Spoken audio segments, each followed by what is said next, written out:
안녕하세요. 저는 올해 30이 된 남자입니다.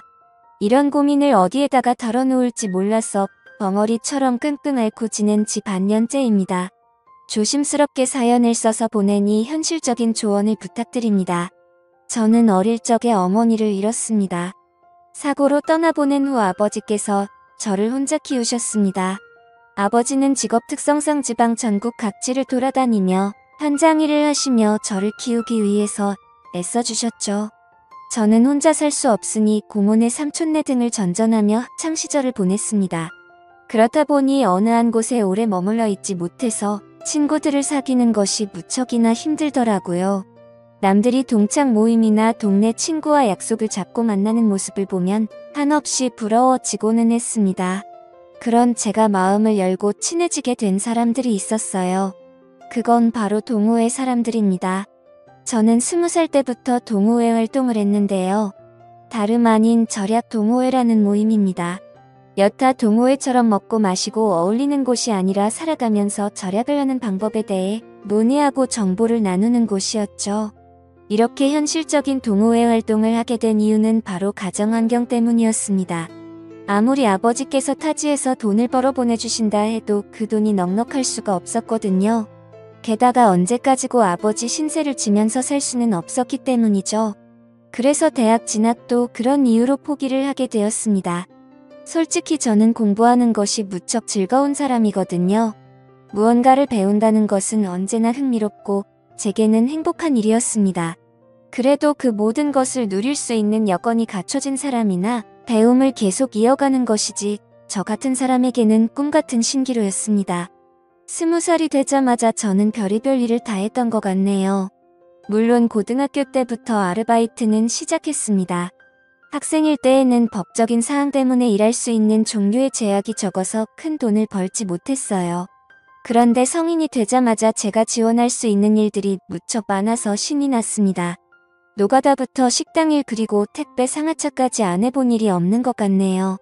그렇게 다양한 일을 하던 중 이렇게 여러 가지 일을 이것저것 하다가는 전문적인 노하우를 쌓는 게 어려울 것 같다는 생각에 좀 더 세분화된 일을 해보기로 마음먹었습니다. 그렇게 제가 집중해서 일을 하게 된 것이 바로 요식업이었죠. 일을 시작한 초기에는 간단한 주방 보조도 했는데 아침 일찍부터 재료를 다듬고 점심 저녁에는 배달을 하며 식당에서 일을 하기 시작했습니다. 이후 주방에 있는 시간을 점차 늘리게 되었습니다. 그러면서 점점 정식 주방 보조로 승격하게 되었죠. 바쁘게 일을 하던 중에도 동호회 활동을 게을리하지 않았습니다. 그러던 어느 날 동호회에 새로운 여자 회원이 들어오게 되었죠. 상냥한 말투와 부드러운 인상 그리고 웃을 때 눈이 초승달처럼 변하는 모습에 확 끌리게 되었습니다. 게다가 입술 위에 있는 점이 돌아가신 어머니와 똑같은 곳에 위치해 있어서 더욱 시선을 빼앗기게 되었죠. 그녀가 동호회에 들어오게 된 계기는 저와 비슷했습니다. 최근에 아버지께서 돌아가셔서 집안이 힘들어져 조금이라도 절약하고 살기 위해서였습니다. 전 어릴 적부터 뼈저리게 느껴온 그 기분을 그녀와 나눌 수 있다는 사실에 더욱 설렜어요. 그렇게 우리는 천천히 물들듯 가까워져 갔습니다. 남들은 주말에 영화관 데이트를 하거나 동물원에 가는 등 돈을 쓰는 데이트를 하면서 연애를 한다고 하지만 우리는 색달랐습니다. 둘이 같이 단기 알바에 지원해서 행사 판촉을 한다거나 결혼식장 웨딩홀 서빙 아르바이트를 하면서 시간을 함께 보냈습니다. 식사 시간에 밥을 먹으며 오늘 하루도 뿌듯하게 돈을 벌었다며 서로를 북돋아 주고 행복한 나날들을 보낼 수 있었습니다. 나처럼 마음이 잘 맞는 여자를 만났다는 사실이 무척 기뻤습니다. 행복한 우리와 달리 그녀의 어머니 즉 예비 장모님은 그리 기뻐하시지 않았습니다. 처음부터 대놓고 저를 마음에 들지 않아 하셨습니다. 엄마 없이 자란 사람은 정이 없다는 둥 아버지의 직업이 마음에 안 든다는 둥 여러 점을 꼬집으며 저를 싫어하셨습니다. 그래도 그녀와 저는 꿋꿋이 정을 이어나갔습니다. 결국 자식 이기는 부모 없다는 말처럼 결국 예비 장모님은 두 손 두 발 드시게 되었죠. 마지못해 저를 받아주긴 했다만 사사건건 시비를 거시는 게 느껴졌습니다. 집에서 가구를 옮겨야 하는데 허리가 아프다는 말에 불이 나게 달려갔더니 온 집안의 가구 위치를 바꾸게 하셨고 쉬는 날 굳이 불러내셔서 이불 빨래를 시키기도 하시더라고요. 아끼고 사느라 차를 장만하지 않았는데 누구네 사위는 차도 있고 어딜 태워다 주기도 하는데 우리 사위는 그깟 차도 없다고 매일같이 노래를 부르셨습니다. 참다가 마지못해 중고차로 경차를 장만했더니 그것마저도 싸구려 조그만한 차를 샀다고 흉을 보시더라고요. 이런 경차로 우리 딸 데리고 다니다가 사고 나면 바로 큰일 나겠다며 투덜거리셨습니다. 그런 예비 장모님의 모습에 집사람은 그만 좀 하라고 말렸지만 그것도 그때뿐이었죠. 어김없이 매번 저를 만날 때마다 꼬투리 잡을 곳은 없나 살피셨습니다. 솔직히 그렇게 구박을 들을 때마다 이 결혼을 꼭 해야 하나 갈등이 되었습니다. 그래도 한없이 사랑스러운 여자친구를 놓치고 싶지 않았습니다. 게다가 우리는 이미 동거를 하고 있었기에 사실혼이나 마찬가지였어요. 저는 제가 일하는 식당 앞에 투룸을 얻고 있었습니다. 여자친구는 다른 지역에서 자취를 하고 있었는데 일하는 회사가 저희 집에서 그리 멀지 않았거든요. 그래서 우리는 이렇게 양쪽 집값을 낼 바에는 하나로 합치자고 생각이 들었고 합치는 게 낫지 않을까 많은 대화를 나누었습니다. 그때 당시에는 우리나라 정서에 맞지 않게 동거로 시작하는 게 좀 잘못된 게 아닐까 하는 생각도 들었지만 저희가 만나게 된 계기가 절약하는 동호회인 만큼 돈에 대해서는 민감했기에 합치기로 결심했어요. 막상 같이 살게 되면 다툰다고 하지만 우리는 그 모든 게 행복했습니다. 생각보다 싸울 일도 거의 없었어요. 서로 배려하며 맞추고 지냈고 생활 습관도 잘 맞았습니다. 요리와 청소 등 집안일 배분도 알맞게 되어서 아무런 문제 없이 행복한 시간을 이어갈 수 있었죠. 문제는 우리 둘 사이가 아니었습니다. 바로 예비 장모님이었어요. 얼마 지나지 않아 동거를 한다는 사실을 들키게 되었고 난리가 났습니다. 애미 없이 자란 애랑 만나더니 우리 딸이 발람 까지게 되었다며 원색적으로 저를 비난하셨습니다. 대체 제 어머니가 일찍 돌아가신 것과 무슨 상관이 있다고 그렇게 말씀하시는 것인지 너무나 서운하고 속상했지만 동거 자체가 그리 좋은 건 아니기에 크게 대꾸를 하지 않았습니다. 그렇게 동거 사실을 들키고 난 뒤 결혼에 대한 이야기가 급속도로 진전이 되었네요. 이렇게 살 바에는 차라리 결혼을 하라고 하셨습니다. 의외로 결혼에 대해서는 관대하신 모습을 보고 깜짝 놀랐었죠. 마음 한켠으로는 다행이라고 생각했어요. 그래서 아버지께 말씀드린 후 상견례를 하기로 했습니다. 약속된 상견례 날 저희 아버지는 갖고 계신 단 한 벌의 양복을 꺼내 입고 오셨어요. 비록 많이 낡고 유행에 뒤처지는 옷이었지만 깔끔해서 괜찮다고 생각했습니다. 그런데 그 모습도 예비 장모님은 마음에 들지 않으셨나 봐요. 서로 사돈댁이 처음 인사하는 자리에 후줄근한 옷을 입고 왔다고 제 바로 앞에서 흉을 보셨습니다. 그래도 우여곡절 끝에 상견례를 마치고 결혼식 날짜를 정하게 되었죠. 저희는 지금 월세방 계약이 끝나는 12월에 결혼식을 올리고 싶었습니다. 그러나 예비 장모님께서는 사주팔자를 보러 다녀왔는데 둘이 합치는 날을 10월로 해야 앞으로 돈이 많이 벌리고 손주도 빨리 볼 수 있다며 꼭 그 달에 해야 한다고 하시더군요.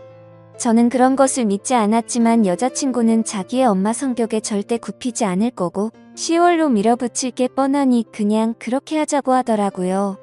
한숨이 절로 나왔지만 어쩔 수 없었습니다. 그래서 집주인에게 10월에 방을 뺀다고 말했죠. 그러자 계약보다 2달이나 먼저 빼는 건 안 된다고 예정대로 12월까지 월세를 내야 된다고 하더라고요. 한두 푼도 아니고 2달치 월세가 그냥 꽁으로 나갈 생각을 하자 속이 쓰렸습니다. 제 마음 같아선 그 집에서도 달을 더 살고 나가고 싶었지만 장모님은 그것도 허락하지 않았어요. 결혼하게 된다면 장모님 댁 근처에서 거주해야 한다고 본인이 받은 아파트로 전세를 계약하라고 말씀하셨습니다. 신혼부부 대출을 이용해서 전세하면 그리 무리 없을 거라며 막무가내였어요. 그 어떤 것도 제 스스로 결정할 수 있는 게 아무것도 없으니 점점 화가 나더군요. 그래도 끝까지 꾹 눌러서 참았습니다. 마음에 안 드는 사위를 드리는 장모님의 마음도 이해하자 싶었거든요. 아버지도 그냥 그쪽 집에 따르라고 하시더군요. 솔직히 양쪽 다 한부모 가정인데 왜 이렇게 우리 집만 눈치를 봐야 하는 건지 모르겠다는 생각도 들었습니다. 단순히 저희 어머니께서 돌아가신 지가 더 오래되었다는 이유로 그런 건지 답답해 미칠 것 같았습니다. 어쨌든 10월에 결혼식을 올리기 위해 예식장을 알아보기 시작했습니다. 식장은 저희가 마음에 드는 곳으로 하라고 하셔서 이리저리 알아본 결과 일정이 빠듯해서 몇 군데 없더라고요. 그중 식사가 제일 맛있게 나오는 웨딩홀로 예약을 했습니다. 그렇게 결혼 당일 많은 분들이 오셔서 축하해 주셨어요. 아버지도 드디어 제가 장가를 가게 되자 모든 짐을 내려놓을 수 있게 되었다는 표정으로 행복해 하셨습니다. 그런 아버지의 표정을 보니 저도 모르게 눈물이 찔끔 나왔었죠. 한평생 저를 키우기 위해서 고생하신 아버지의 투박한 손이 보였습니다. 그렇게 나름 감동적인 식을 마친 후 인사를 드리러 다니는데 장모님의 표정이 별로 좋지 않더군요. 무슨 일이 있었나 집사람이 여쭤보니 친척 중 한 명이 교통 불편한 곳에 식장을 잡았다고 흉을 봤다고 하더군요. 내 의견을 묻지도 않고 너네 멋대로 식장을 잡아서 내가 욕을 먹게 됐잖니. 망신도 이런 개망신이 따로 없어. 즐거워야 할 잔칫날 아주 제대로 기분을 잡쳐버렸다. 이래서 내가 애미 없는 놈을 사위로 들이기 싫었던 거야. 경험가 없어. 가정교육을 못 받아서 그래. 대체 이게 식장 하나로 들을 욕인지 저는 지금도 이해가 가지 않습니다. 게다가 저희 보고 알아서 잡으라고 말씀하셔놓고 이제 와서 의견을 묻지 않았다고 화를 내시는데 돌아버릴 지경이었죠. 제 표정이 심상치 않자 집사람은 저를 달래기 바빴습니다. 우리 엄마 입이 워낙 좀 거칠어서 자기가 좀 이해해줘. 저래도 심성이 나쁘거나 자기 미워하는 건 아니야. 다 우리 걱정돼서 하시는 말씀이야. 전 정말 오롯이 아내 하나를 보고 하는 결혼인데 시작부터 너무 힘들었습니다. 내가 잘해드리면 점점 나아지겠지라고 스스로를 세뇌하고 다짐했습니다. 그렇게 악몽 같은 신혼생활이 시작되었죠. 장모님의 성화에 모시겨 계약한 아파트는 생각보다 마음에 들었습니다. 지어진 지 조금 오래된 곳이었지만 방이 무려 3개나 되어서 행복했습니다. 제일 큰 방은 안방, 작은 방 하나는 서재처럼 쓰고 또 하나는 미래의 아기방으로 쓰면 되겠지 싶었습니다. 그렇게 행복한 꿈에 젖어서 인테리어를 하나하나 꾸며 나가던 중 황당한 일이 벌어졌습니다. 퇴근하고 오니 난감해하는 집사람 옆에 장모님이 앉아 계시는 것입니다. 장모님 어쩐 일이세요? 연락도 없이. 아무 생각 없이 건넨 말에 장모님은 팍 쏘아 붙이며 화를 내셨어요. 내가 내 딸 집에 오는 건데 굳이 연락을 하고 와야 되니? 제가 낸 돈으로 장만한 집인데 딸 집이라고 하시니 조금 무안했지만 우리 부부의 집이니 그 말도 아예 틀린 건 아니라 가만히 있었습니다. 그런데 제 눈에 띈 다른 점이 있었습니다. 아기방으로 꾸미려고 텅 비워놓은 3번째 방에 이불, 보따리와 캐리어 3개가 들어가 있는 겁니다. 대체 이게 뭐냐고 황당해하며 물으니 믿을 수 없는 대답이 돌아왔습니다. 오늘부터 내 방으로 쓸 거야. 내가 순간 잘못 들었나 싶어서 아내를 쳐다보니 집사람은 아무 말도 하지 못하고 땅만 바라보고 있더군요. 너네 곧 애 낳을 건데 대체 누가 돌볼 거야? 내 딸 고생하는 모습 보니 차라리 내가 도와주려고 하네. 그래서 미리 들어와 있는 건데 자넨 그게 싫은가? 내가 싫은 건가? 아니면 내가 우리 딸 돌봐주는 게 싫은 건가? 둘 중 어느 것이라고 해도 자네가 너무 이기적인 건 아닌가? 애 낳고 몸 고생하는 내 딸에게 자네가 뭘 해줄 수 있다고 그렇게 유세야? 대체 무슨 논리인지 이해도 가지 않았지만 장모님의 우김을 아무도 말릴 수 없었습니다. 벌써 장모님 댁은 부동산에 내놓았다는 말에 입이 떡 벌어졌지만 그렇다고 밖으로 내쫓을 수도 없어서 반강제적으로 셋이 함께 살게 되었습니다. 그렇게 지옥 같은 날들이 시작되었던 거죠. 아침 일찍 일어나지 않으면 그렇게 게을러서 우리 딸을 어떻게 먹여 살릴 거냐고 구박하셨고 샤워하는 동안 물을 세게 틀어놨다고 땅 파서 돈이 나오냐고 낭비가 심하다고 화를 내셨습니다. 장모님은 그냥 내가 숨을 쉬는 것 자체도 불만이지 않으실까? 이야기를 하니 집사람은 웃으며 그건 말도 안 된다고 하더군요. 나는 속이 썩어 들어가는데 집사람은 그냥 엄마가 까칠하다고만 넘겨버리니 저만 이상한 놈 되는 것 같았습니다. 그런데 문제는 그뿐만이 아니었어요. 장모님이 자꾸 우리를 엿보는 것 같았습니다. 정확히 말하자면 우리가 아닌 저를 말입니다. 처음엔 자의식 과잉인가 싶었지만 날이 갈수록 점점 뚜렷해지고 심해지는 모습에 식은땀이 절로 흘러나오더군요. 집사람에게 은근슬쩍 이야기를 해봤지만 말도 안 되는 헛소리 하지 말라고 마구 웃더군요. 전 진지하게 정말 장모님이 날 자꾸 엿보신다고 하니 자기 엄마를 이상한 사람으로 만든다고 오히려 저에게 화를 내기 시작했습니다.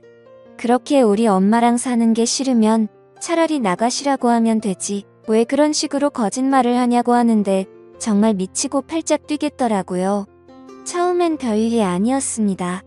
퇴근 후 옷을 갈아입으려는데 갑자기 안방문이 벌컥 열렸어요. 화들짝 놀라서 몸을 가린가리니 장모님이 대수롭지 않은 듯 빨래 갖다 놓으러 들어왔다고 하셨죠. 볼 것도 없는데 뭘 가리냐고 하셔서 멋쩍게 넘겼지만 그날 이후로 매일 같이 제가 옷을 갈아입는 그 시간에 빨래를 갖다 놓으러 들어오셨습니다. 하루는 제가 문을 잠궜더니 미친 듯이 문을 두드려서 이러다 부서지겠다 싶어 황급히 열고는 했습니다. 이뿐만이 아니에요. 휴일에는 피곤해서 조금 늦잠을 자고 싶어서 잠을 자고 있으면 저를 깨운다는 명목으로 이불을 걷어 젖혀버립니다. 전 아직까지 혈기왕성한 시기라서 아침이면 신체적인 반응이 일어나 있는데 그 모습을 빤히 쳐다보고 계시는 겁니다. 너무 당황해서 서둘러 가렸더니 딸만 키워서 처음 보는 광경이라서 눈을 실수했다고 하시는데 저는 할 말이 없더군요. 또한 소파에서 낮잠을 자고 있는데 뭔가 기분이 이상해서 일어나 보니 장모님 손이 제 몸에 손을 대고 있는 겁니다. 깜짝 놀라서 뭐 하시는 거냐고 물어보니 제가 잠을 자면서 막 헛소리를 하고 식은땀을 흘리길래 열이 있나 어디 아픈 건가 싶어서 열을 재려고 했다고 하시더군요. 보통 열을 재는 것은 이마에 손을 대지 않습니까? 그런데 제 복부에 손을 대고 있었으니 이건 정말 이상하다고 느낄 수밖에 없었습니다. 그러던 중 제가 정말 정색을 하고 화를 낸 적이 있습니다. 화장실도 제가 씻을 때 가끔 불쑥문을 여시길래 항상 습관적으로 잠궈놓고 씻기 시작했습니다. 그러던 어느 날 퇴근 후 씻으려고 화장실에 들어갔는데 문 손잡이에 잠금 버튼이 없는 겁니다. 황당해서 이리저리 둘러봐도 없길래 물어봤더니 집사람 말로는 장모님이 공구로 뽑았답니다. 대체 이걸 왜 뽑았냐고 어이가 없어서 여쭤보니 요즘 TV를 보다가 안 좋은 이야기를 들었답니다.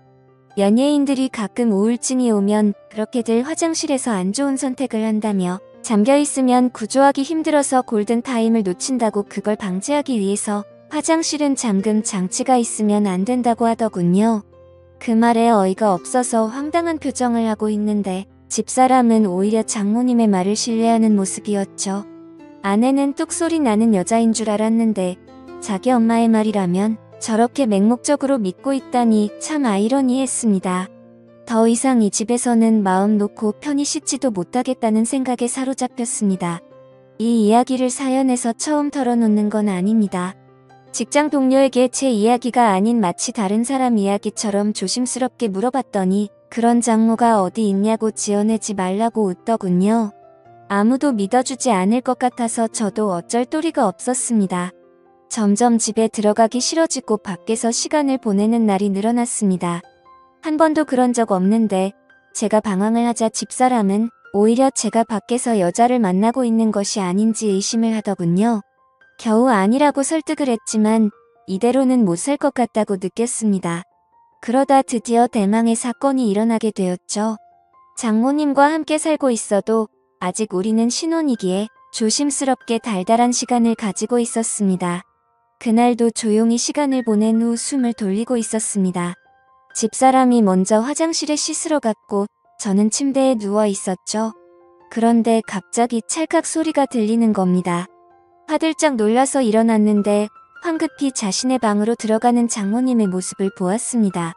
저는 그 광경에 이성을 잃고 장모님의 방으로 정신 나간 사람처럼 쫓아갔습니다. 제 그런 반응을 예상하지 못했는지 장모님은 당황해서 소리를 지르시더군요.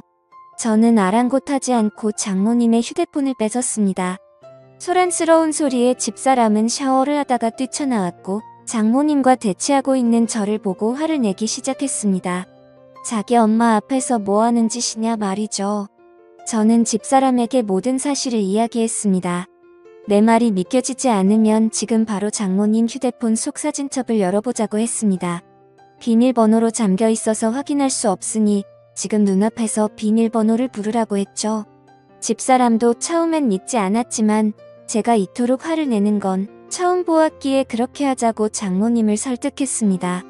그런데 장모님은 입을 꼭 다물고 이야기를 하지 않으셨습니다.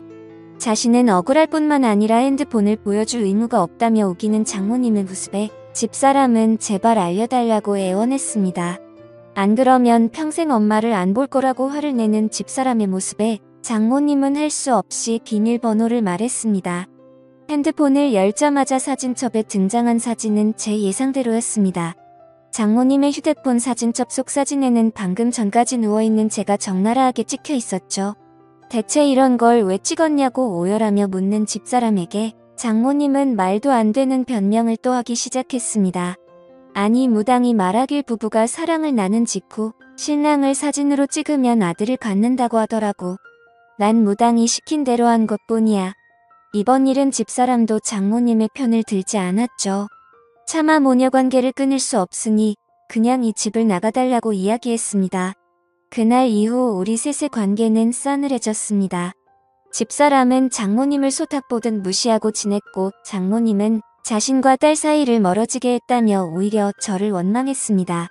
또한 자신의 집은 이미 팔렸으니 지낼 곳을 마련해주지 않으면 안 나갈 거라고 우기는 장모님 때문에 저는 또다시 돈을 들여서 집을 구해드려야 할 판입니다. 앞으로 저는 이런 장모를 모시고 집사람과 평탄하게 살아갈 수 있을까요?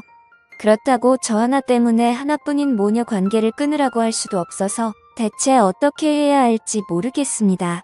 좋은 의견 댓글로 남겨주시면 감사하겠습니다. 긴 사연 들어주셔서 감사합니다.